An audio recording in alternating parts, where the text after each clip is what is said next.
Right.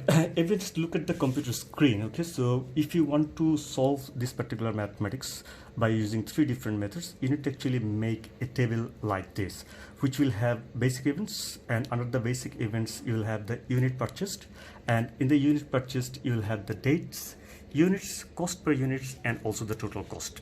In the second part of this particular table, you'll have the FIFO method of accounting, and underneath that, you'll have the units sold, and under the units sold, you have the units, cost per unit, and the total cost.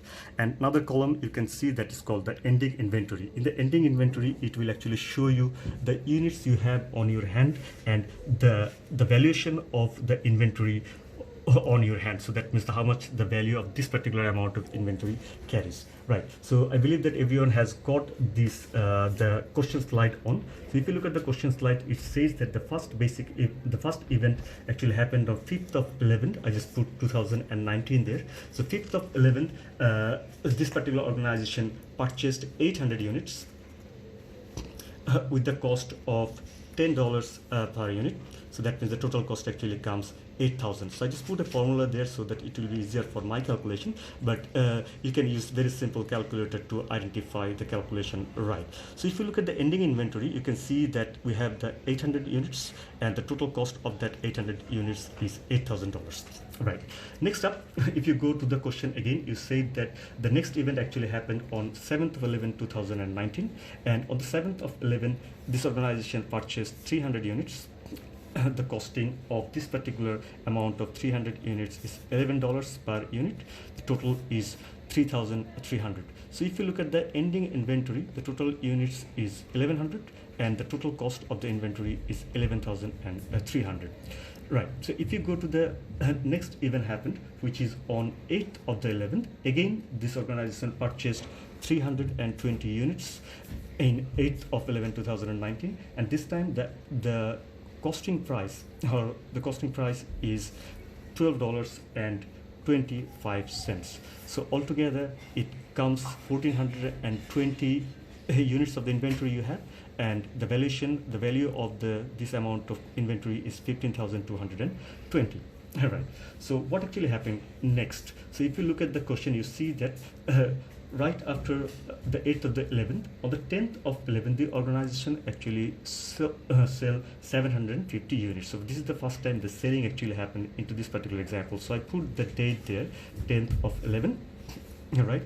So I'm going to the second part of the Excel sheet or worksheet, that is units sold. So how much we sell here? 750. Right. So this is where your FIFO methods or the knowledge of FIFO methods actually comes to play.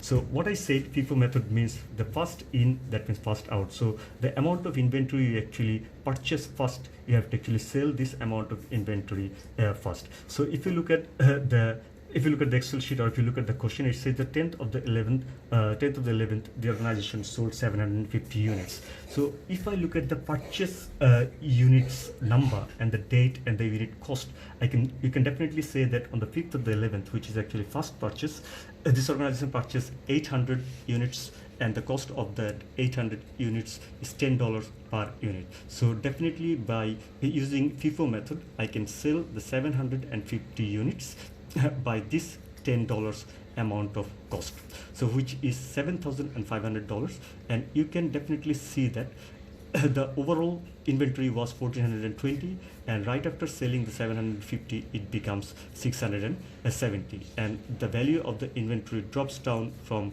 15,220 to 7,720. Right. So after the 10th of the 11th, the next event actually happened on 14th of 11. So that means on the 14th of 11, you again sell some amount of inventory, which is 460. So I write down the date of that event happened, and I'm now going to the units sold column, that how much you have to actually put there. Now again, as this is a FIFO method, first in first out method, so we used for the first selling date, which is 750. Still you have 50 units left, what you actually purchase first. So you have to sell this first. So you have to actually put 50, the rest of the 50 which you purchased by $10, and the amount of total dollar value of this 50 units will be 500, and you can definitely see the inventory reduced down to 620, and the total inventory value actually reduced down to 7,220. But remember one little thing, that on 14th of 11 you actually sell 460, so still you have 410 units to be sold, right? So these 410 units can be sold with the second purchase price, or can be the third purchase price, but we will be taking the second purchase price because on the first purchase price we already sold we already show the 800 units already gone there. So we have 410, and on the 7th of 11 we actually purchased 300, so I put 300 there. And look at this particular column, this time I'm putting $11 as the unit cost. So that means you are again taking the first inventory as the first out inventory. So the inventory dropped down to 320, and the value also dropped down to 3,920 there. So now on 14th you already sell 350, you still have 110 units to be sold. And as you can see that we have already used the first and second purchase price, now you have to go to the third purchase price, which is 1225. So how much inventory you have left? 460 minus 350, that means 110, and you can definitely use this 110 because you have 320 units left which you buy by $12.25. So this 110 units you have to actually show the price of this one is $12.25. So now if you look at the overall inventory amount is dropped down to 210, and the inventory values actually dropped down to 2,572.50. So these three amount of inventory actually these three amount of selling actually will happen on 14th of 11th of 2019. So just for my comfort zone, I just want to merge this cell into the one so that I can understand that everything actually sold on 14th, 10th and 2019, right? So I believe that I put 2020 as for normal habitual things at 2019. All right, now after 14 we can see that another event happened on 15th of 11, and this time it is purchase, not the selling. So I put the 15th 11 2019, and I can see that this organization purchased 200 units, and the purchase price is $14.70.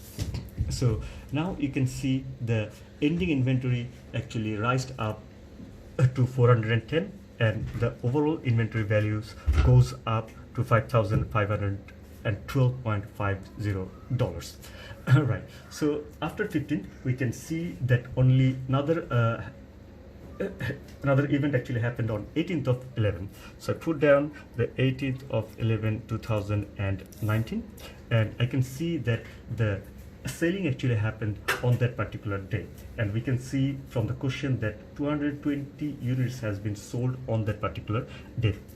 Now let's check how much we have actually left in previous purchasing price. I can see the latest purchasing price we have actually put as $12.25, and the amount of inventory is 110, and we can see that we actually purchased 320 units with the amount of $12.25. So we still have 220 units left. So I believe that, let me check this one. Okay, all right, so still we have got 210 units left which we can show sold by this amount of dollar value. So on the 18th I put 210 units, selling price is $12.25, and I can see now the inventory actually dropped down to 200, and the values actually dropped down to 2,940. But as I told you before that on the 18th this company sold 220 units, so that means we have another 10 units left. Now what price should we take for these 10 units?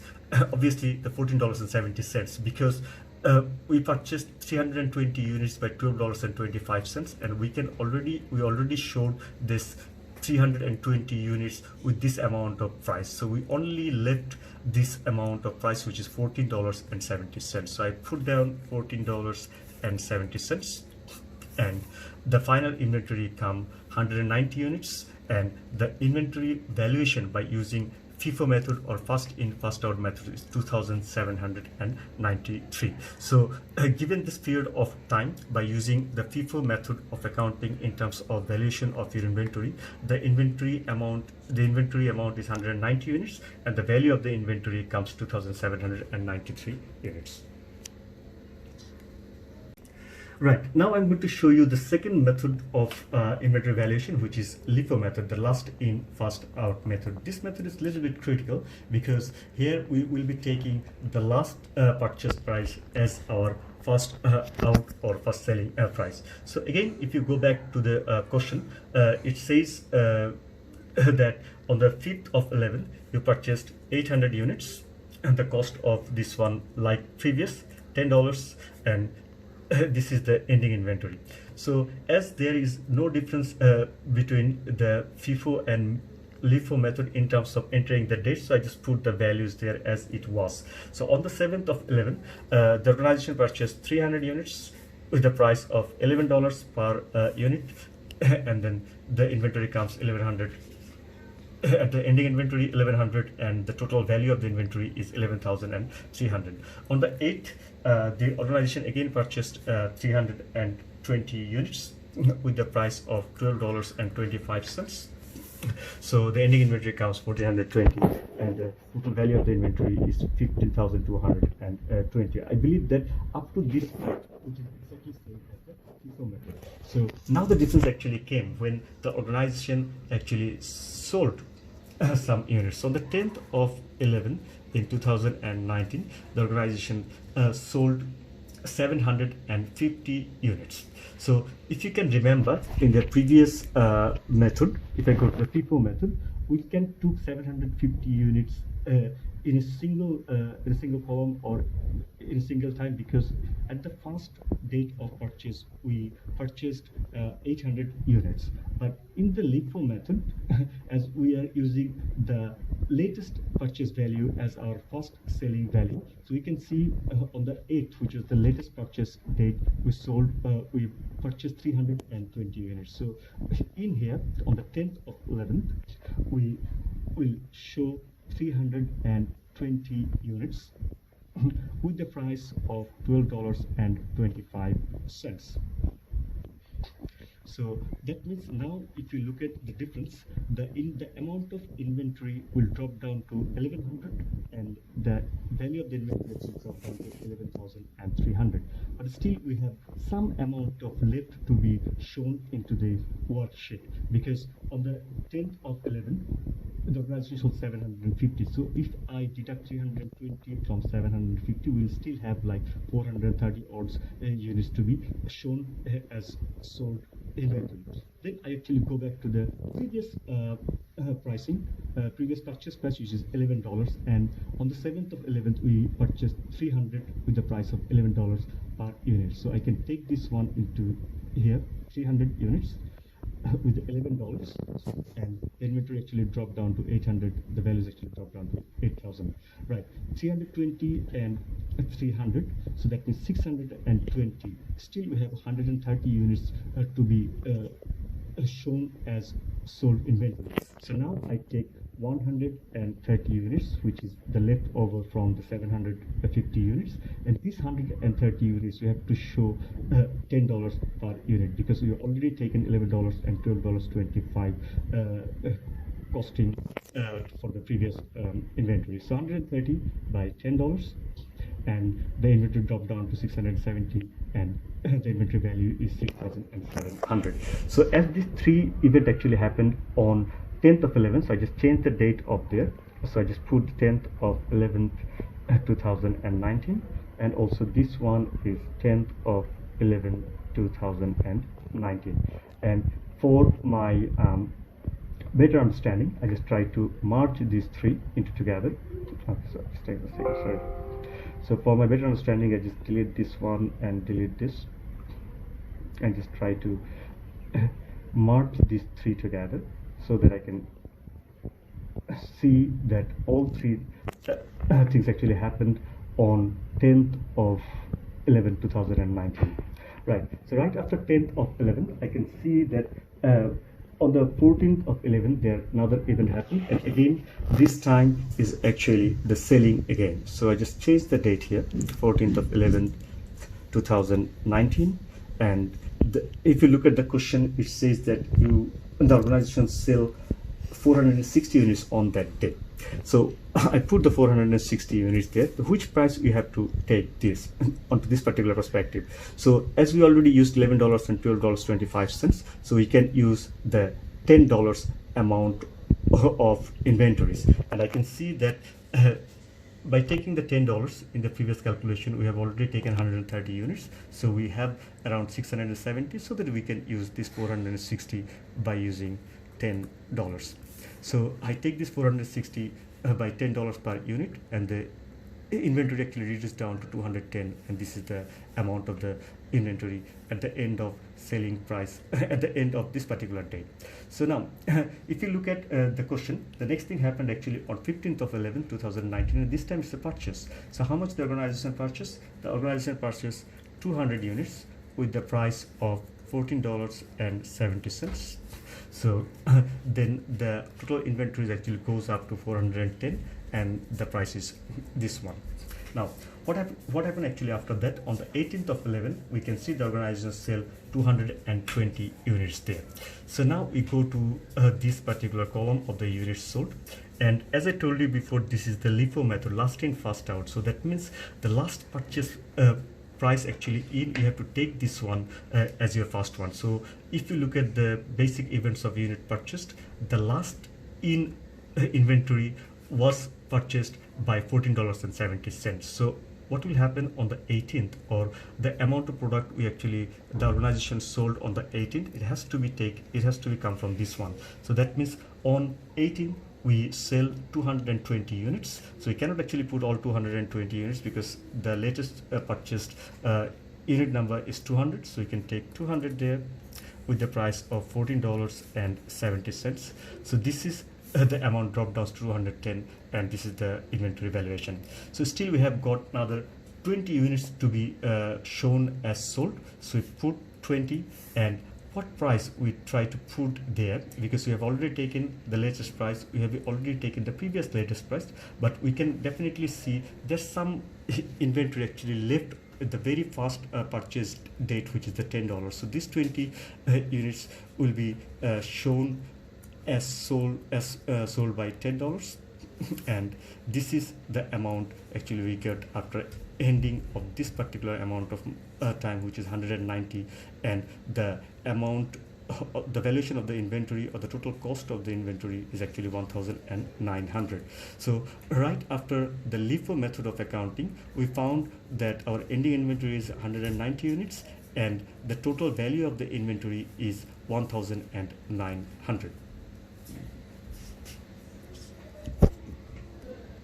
Right, the last method is the average cost method, because I told you this, I'm going to show you the only first three methods, FIFO, LIFO, and the average cost method. The rest of the two methods is not actually that much needed in terms of the inventory valuation, because we're not going to go for the specific or actual cost price of the units. Now, what is the average value? This is very simply, you have to find out the average unit price of what you actually purchased, and then you take this average unit price as your selling price onto the Excel sheet. So again, if I want to go for the question, or if you want to see the questions, what the basic difference between this method and the other two methods? This time we take all the purchase at the same time and then we try to find out the average value, and then we try to actually show you what would be the ending inventory amount and the ending inventory value. So on the 5th of the 11th, again, the organization purchased 800 units with the amount of $10 per each.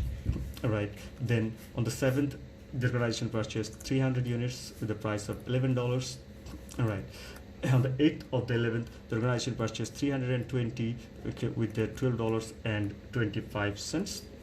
And on the 15th of 11, the organization purchased 200 units with the price of $14.70, and this is the total amount. So what you can see from this, here we are actually not sequentially put the dates of the purchased and selling according to the date comes. We just try to accumulate all the purchase into the same column so that we can find out the total amount of units, which is 1620 the organization purchased within this period of time.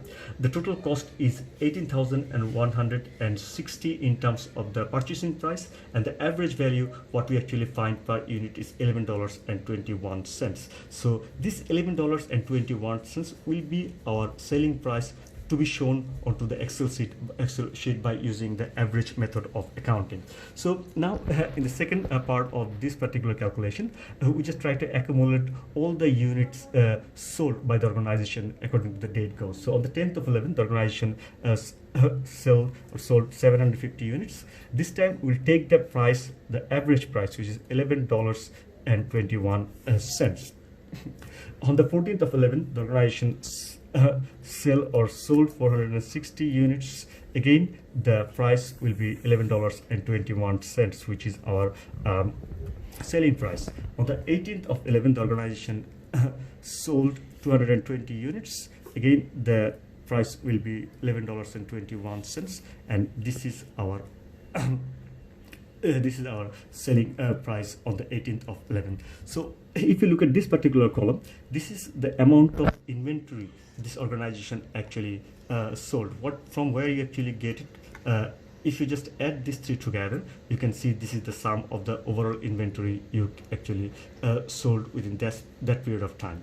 And this is the amount of total inventory sold value by taking $11.21 as a unit cost, which is the average value what we actually find out from the previous calculations. Now the ending inventory is simply deduct from your amount of purchased unit, and from the amount of purchased units to the amount of sold unit, and the difference between these two is 190, and this amount is again the difference between purchase price and selling price, and this is the amount you actually get at the end of this particular period, $2,129.70, which is your ending inventory value by using the average method of accounting.